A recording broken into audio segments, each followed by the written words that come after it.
Hi everyone, welcome to study spring. और आज फिर से हम लोग अपने नेक्स्ट सेशन 23rd सेशन में डिस्कस करेंगे क्लास 6 to 12 के एनसीईआरटी बेस्ड क्वेश्चन को जो ज्योग्राफी का होगा। इससे पहले हम लोग 22 सेशन को कंप्लीट कर चुके हैं। अगर आपने वीडियोस को नहीं देखा है तो प्लेलिस्ट अवेलेबल है, आप जाकर प्लेलिस्ट में देख सकते हैं वीडियोस को। बिफोर टू बिगिन, अगर आपको ऐसा लगता है कि चैनल आपके लिए डेडिकेटली वर्क करती है तो प्लीज चैनल को सब्सक्राइब और शेयर कीजिए, क्योंकि ये हमारे मोटिवेशन का एक बहुत बड़ा कारण होता है जो आपके थ्रू हमें दिया जाता है। आप इन सारे वीडियोस का पीडीएफ हमारे टेलीग्राम चैनल स्टडी स्प्रिंग से डाउनलोड कर सकते हैं, जो टोटली फ्री ऑफ कॉस्ट है आपके लिए। चलते हैं अपने क्वेश्चन की तरफ। पहला क्वेश्चन आपके स्क्रीन पे है, पृथ्वी दिवस मनाया जाता है। आंसर कीजिएगा आप लोग। जो भी क्वेश्चन यहाँ दिए जाते हैं, जो भी आपसे डेट का क्वेश्चन पूछा जा रहा है, वो कहीं ना कहीं एनसीईआरटी में मेंशन है, तभी आपसे पूछा जा रहा है। क्योंकि जिस वक्त जो चीज ट्रेंड में होता है, यूपीएससी, रेलवे, एसएससी उसी चीज को एनसीईआरटी के थ्रू क्वेश्चन कर लेती है आपसे। बस आपको याद होने की जरूरत होती है। टाइम ऑफ होता है। और एक चीज और मैं आपको बार बार हर एक वीडियो में ये बताता हूँ कि अगर आपको मैं 50 सेकेंड का टाइम देता हूँ, 15 सेकेंड का, बहुत सोच समझ के टाइम दिया जाता है। क्योंकि अगर आप 15 सेकेंड के अंदर में एक स्टेटमेंट को, एक क्वेश्चन को कवर कर सकते हो, तो आप 1 मिनट में यूपीएससी के क्वेश्चन को भी सॉल्व कर सकते हो। इसीलिए आपको 15 सेकेंड का टाइम दिया जाता है। लेकिन कुछ लोग इसका फायदा नहीं उठाते हैं। तो एक टीचर आपके लिए केवल यही कर सकता है कि आपको एक अच्छा सजेशन दे सकता है। काम करना आपके ऊपर डिपेंड करता है। अगर आप अच्छा वर्क करेंगे, रिजल्ट आएगा, मुझे बताइएगा, केवल मुझे खुशी हो सकती है। इसके सिवा ना आपका पेमेंट मुझे आएगा और ना ही आपकी खुशी मुझे मिलने वाली है। तो जो चीज़ मैं आपको कहता हूँ करने के लिए, एटलीस्ट आप वो कीजिए, क्योंकि आपकी खुशी में हमारी खुशी बिल्कुल जुड़ी हुई होती है। तो इस क्वेश्चन का जो आंसर होगा आपका, वो ऑप्शन नंबर ख हो जाएगा। 22 अप्रैल को हम लोग पृथ्वी दिवस के रूप में मनाते हैं।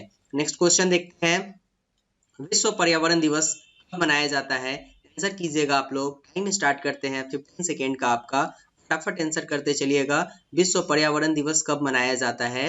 आपके पास ऑप्शन है 1 जून, 7 जून, 13 जून और 5 जून। आंसर कीजिएगा फटाफट। जब ये क्लास आपको मिलता है तो ये क्लास आपको प्रीमियर होकर के मिलता है, और उस वक्त भी आप लाइव चैट कर सकते हो और ये पता कर सकते हो कि आपके जो दोस्त यहाँ जुड़े हुए हैं, उन दोस्तों की तैयारी कितनी है और आपको उन दोस्तों से और ज्यादा कितनी तैयारी करनी है। इसलिए आपको ये चीज, ये फैसिलिटी दिया जाता है। ये क्लास को मैं डायरेक्ट भी डाल सकता हूँ, लेकिन मैं आपको प्रीमियर करके क्लास देता हूँ और इसका मुझे कोई बेनिफिट नहीं मिलता है। फिर भी मैं ये इतना मेहनत आपके लिए करता हूँ, क्योंकि इससे हमें बहुत ज्यादा आसानी होगी आपको पहचानने में, और आपको आसानी होगी आपके प्रिपरेशन को जानने में। टाइम ऑफ है इस क्वेश्चन का, और राइट आंसर जो है वो आपका घ हो जाएगा। 5 जून को हम लोग विश्व पर्यावरण दिवस के रूप में मनाते हैं। नेक्स्ट क्वेश्चन, राष्ट्रीय प्रदूषण रोकथाम दिवस कब मनाया जाता है? आंसर कीजिएगा फटाफट आप लोग। आपके पास जो ऑप्शन है, उस ऑप्शन में पहला है आपके पास 2 दिसंबर, दूसरा 7 दिसंबर, तीसरा 14 दिसंबर और चौथा जो है वो आपका 5 सितंबर है। आंसर कीजिएगा फटाफट। बिल्कुल आंसर करते चलिएगा। एक सुनील जो है, वो सुनील का आंसर बहुत अच्छा है, और सुनील से मैंने पर्सनली बात किया। सुनील अच्छे लड़कों में से एक है और वो चाहते हैं कि वो अपना एग्जाम क्रैक करे। तो सुनील को मेरे तरफ से बेस्ट ऑफ लक है, और उनके प्रिपरेशन के लिए आप वो अच्छे से तैयारी करें और अपने जो भी उनका ड्रीम है उसको अचीव करें। बिल्कुल टाइम अप है। इसका राइट आंसर जो है वो आपका ख हो जाएगा। 2 दिसंबर को हम लोग राष्ट्रीय प्रदूषण रोकथाम दिवस के रूप में मनाते हैं। नेक्स्ट क्वेश्चन देखिएगा आप लोग, राष्ट्रीय ऊर्जा संरक्षण दिवस कब मनाया जाता है? क्वेश्चन नंबर 4 है आपका। आंसर करते चलिएगा। मैं पहले भी आपको बताता हूं कि जब क्वेश्चन का सेशन हम लोग स्टार्ट करते हैं तो 15 क्वेश्चन हम लोग डिस्कस करते हैं एवरी डे, और 15 सेकेंड का टाइम दिया जाता है आपको एवरी क्वेश्चन के लिए। तो कुछ सोच करके दिया जाता है, जिसका बेनिफिट आप लीजिए। बिल्कुल टाइम ऑफ होता है। इसका राइट आंसर आपका ग हो जाएगा। 14 दिसंबर को हम लोग राष्ट्रीय ऊर्जा संरक्षण दिवस के रूप में मनाते हैं। राइट आंसर आपका ग हो जाएगा। नेक्स्ट क्वेश्चन, भारतीय प्राणी सर्वेक्षण मुख्यालय कहाँ पर है? ये क्वेश्चन में कुछ लोग फटाफट फंसेंगे, बट फंसना नहीं है, क्योंकि आप स्टडी स्प्रिंग से जुड़े हुए हैं, और अगर जुड़े हैं तो आंसर सही करके आपको आना है, और इसीलिए आपसे क्वेश्चन प्रैक्टिस भी करवाया जाता है उतना ही टाइम में। रोज शाम में 7 बजे मुश्किल से 12 मिनट का ये जो है वो वीडियो होता है, बट ये आपके 22 मिनट के वीडियो के बराबर होता है, क्योंकि चीज आपको वो दी जाती है जो आपको, आपके लिए उसका रिक्वायरमेंट होता है। टाइम ऑफ होता है। इसका राइट आंसर जो है वो आपका घ हो जाएगा। भारतीय प्राणी सर्वेक्षण का जो मुख्यालय है वो आपका कोलकाता में स्थित है। जो लोग उत्तर प्रदेश दे रहे हैं आंसर गलत है। नेक्स्ट क्वेश्चन देखते हैं हम लोग। पदुमलाई पशु विहार किन दो राज्यों की सीमा पर स्थित है? इस तरीके के क्वेश्चन जब एग्जाम में आते हैं तो आपको वो लोग तो आसानी से आंसर दे पाएंगे जो इसको पढ़े या जिनके दिमाग में एक बार भी ये क्वेश्चन गया। जिन लोगों के लिए ये क्वेश्चन नया होगा वो ये सोचेंगे कि एग्जाम टफ था। यहाँ पर आप टफ नहीं बोल सकते हो, ब्लेम नहीं कर सकते हो, आपने नहीं पढ़ा है। कोई जरूर ऐसा लड़का होगा जो इसका आंसर देगा और वो लड़का होगा जो यहाँ से पढ़ रहा होगा या किसी और जगह से एनसीईआरटी के क्वेश्चन को जरूर कंप्लीट कर रहा होगा। टाइम ऑफ होता है। इसका राइट आंसर आपका ख हो जाएगा। ये केरल और कर्नाटका के बीच में मधुमलाई पशु विहार है। आंसर आपका राइट हो जाएगा ख। Next question. विश्व का एकमात्र तैरता हुआ राष्ट्रीय वन उद्यान कहाँ पर है? आंसर करो फटाफट। बहुत ट्रिकी क्वेश्चन है और जानने की जरूरत है क्योंकि अगर आप कभी उस जगह पे जाएं तो आप उसका फायदा उठा सके। ये तैरता हुआ जो है वो राष्ट्रीय उद्यान के बारे में आपसे पूछा जा रहा है। जहाँ पे ये उद्यान है उस जगह पे क्या वो अंडमान निकोबार है, मणिपुर है, त्रिपुरा है या मिजोरम है? टाइम ऑफ होता है। इसका राइट आंसर जो होगा वो आपका ख हो जाएगा। ये मणिपुर में स्थित है और इस राष्ट्रीय उद्यान का नाम केबुल लामजाओ है। केबुल लामजाओ। Next question. हिम तेंदुआ कहाँ पाया जाता है? क्वेश्चन बहुत सिंपल है बट जो आंसर आप करेंगे वो पता है मुझे कि आप गलत आंसर करके आओगे क्योंकि जम्मू कश्मीर आप मारोगे। फिर भी मैं जम्मू कश्मीर ऑप्शन को अगर हटा देता हूँ तो आपको 3 में से एक आंसर को चुनना है। फटाफट आंसर कीजिएगा। वेट करता हूँ मैं आपके आंसर का क्योंकि प्रीमियर जब क्लासेस होती है तो मैं आपके लाइव चैट को बहुत कम देख पाता हूँ बट आपके क्वेश्चंस जो होते हैं वो जरूर आपके लिए इंपॉर्टेंट होते हैं। टाइम ऑफ होता है। इसका राइट आंसर घ हो जाएगा। हिम तेंदुआ सिक्किम में पाया जाता है, नॉर्थ जम्मू एंड कश्मीर में पाया जाता है। Next question. सारस किस राज्य का राजकीय पक्षी है? आंसर कीजिएगा फटाफट आप लोग। कुछ चीजें जो होती है वो इंपॉर्टेंट होती है जो आपको दिया जाता है उसका फायदा उठाया कीजिए आप लोग। और ये 6 PM में जो आपको समरी का क्लास दिया जाता है इस समरी का क्लास का फायदा लीजिए। 7 PM में आपको जो है वो क्लास दिया जाता है एक आपका इस तरीके से MCQs का, ठीक है, MCQs का। उसके बाद आपको सुबह में जो है 7:30 या 7:35 के लमसम में आपको एक डेली वोकैब का क्लास दिया जाता है। वो शॉर्ट वीडियोस होते हैं बट बहुत इंपॉर्टेंट होते हैं जिन लोगों को वोकैब स्ट्रॉन्ग करना है। इसके बाद 3 PM में मैं CAPF AC के लिए जो है एसए का सेशन लेकर के आ रहा हूँ।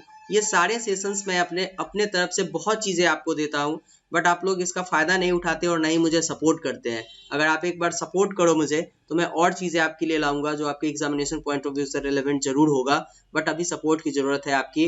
प्लीज चैनल को सब्सक्राइब और शेयर किया कीजिएगा क्योंकि हमारा मोटिवेशन का जरूर कारण है ये। टाइम ऑफ होता है। इसका राइट आंसर आपका ख हो जाएगा। सारस उत्तर प्रदेश का जो है वो राजकीय पक्षी है। Next question. नल सरोवर पक्षी विहार किस राज्य में स्थित है? आंसर करो फटाफट आप लोग। इसका टाइमिंग स्टार्ट है। ऑप्शन है आपके पास केरला, त्रिपुरा, गुजरात और राजस्थान। आंसर करो फटाफट आप लोग। नल सरोवर पक्षी विहार के बारे में पूछा जा रहा है किस राज्य में स्थित है? आंसर करते चलिएगा आप लोग। क्वेश्चन नंबर 10 है आपका और 5 क्वेश्चन हम लोग अभी डिस्कस करने वाले हैं। बिल्कुल टाइम ऑफ होता है। इसका राइट आंसर आपका ग हो जाएगा। नल सरोवर पक्षी विहार जो है ये गुजरात में स्थित है, नॉट राजस्थान में। Next question. निम्नलिखित में से कौन सा ग्रह सर्वाधिक गैसों से घिरा हुआ है? आंसर कीजिएगा फटाफट। आंसर कीजिएगा आप लोग। जुपिटर, यूरेनस, प्लूटो और वीनस, इसमें से आंसर करना है। एक क्वेश्चन आप लोगों ने देखा होगा कि शनि ग्रह को जो है वो गैसों का गोला बोला जाता है, ठीक है, इसको गैसों का गोला बोला जाता है और इसी को वलय वाला ग्रह भी बोला जाता है।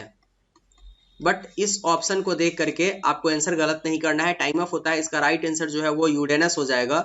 यूरेनस ऐसा ग्रह है जो सबसे ज्यादा गैसों से घिरा हुआ है, ठीक है। Next question. निम्नलिखित में से कौन सा ग्रह अक्सर ठंड एवं जीवन रहित ग्रह के रूप में जाना जाता है? आंसर कीजिएगा। वो ग्रह बहुत ज्यादा ठंड होगा और वहां पर जीवन नहीं होगा। आंसर कीजिएगा फटाफट आप लोग। बहुत इंपॉर्टेंट क्वेश्चन है, फटाफट आंसर करते चलिएगा।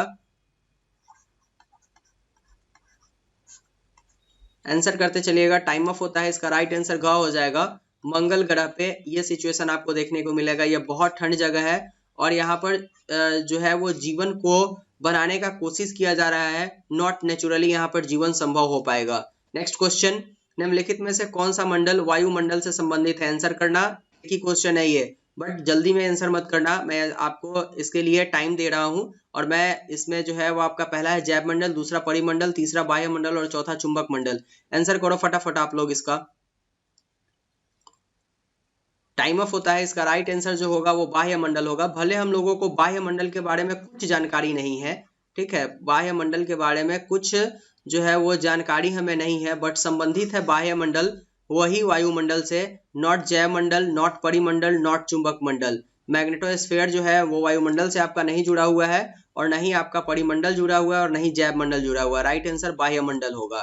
नेक्स्ट क्वेश्चन, निम्नलिखित में से कौन सी वायुमंडलीय परत जिसमें ऊंचाई के साथ तापमान में वृद्धि अंकित की जाती है? आंसर करो फटाफट।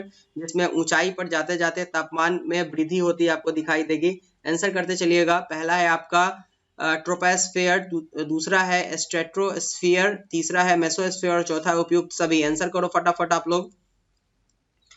अप होता है, इसका राइट आंसर जो है वो स्ट्रेटोस्फियर होगा। इसमें जो आप ऊंचाई पर जाते हैं जैसे जैसे वैसे वैसे तापमान आपको बढ़ता हुआ दिखाई देता है। अदरवाइज आप नीचे से जब ऊपर जाते हैं तो आपको तापमान घटता हुआ दिखाई देता है, और इस कारण से लोग हिल स्टेशनों पर जाना पसंद करते हैं। बट स्ट्रेटोस्फियर एक ऐसा जगह है जहां पर आप ऊंचाई पर जाते हैं तो यहाँ पे तापमान आपको कम होता दिखाई दे, सॉरी ज्यादा होता दिखाई देगा। लास्ट क्वेश्चन, निम्नलिखित में से किसे चमत्कारिक फसल के रूप में जाना जाता है? आंसर करो फटाफट इसका आप लोग। बिल्कुल बिल्कुल बिल्कुल बिल्कुल बिल्कुल, जो भी लोग हैं तंबाकू, मक्का, सोयाबीन, सूर्यमुखी, इसमें से आंसर करना है किसको हम लोग चमत्कारिक फसल के रूप में जानते हैं। आंसर करते जाइएगा आप लोग, फटाफट आंसर कीजिएगा। टाइम ऑफ होता है, इसका राइट आंसर जो है वो आपका ग हो जाएगा। सोयाबीन को चमत्कारिक फसल के रूप में जाना जाता है। तो ये था आपका आज का सेशन, और अगर आपको ऐसा लगा कि ये सारे वीडियोस आपके लिए इंपॉर्टेंट है तो चैनल को सब्सक्राइब और शेयर जरूर कीजिएगा, क्योंकि हमारे मोटिवेशन का कारण है। साथ में पीडीएफ हमारे टेलीग्राम चैनल से डाउनलोड कीजिए, फ्री ऑफ कॉस्ट है। आपका सेशन 23 था। नेक्स्ट डे हम लोग 24 सेशन को डिस्कस करेंगे, जो फिर से बेस्ड होगा क्लास 6 से 12 के एनसीईआरटी पे। मिलते हैं नेक्स्ट वीडियो में, तब तक के लिए thank you, goodbye and take care.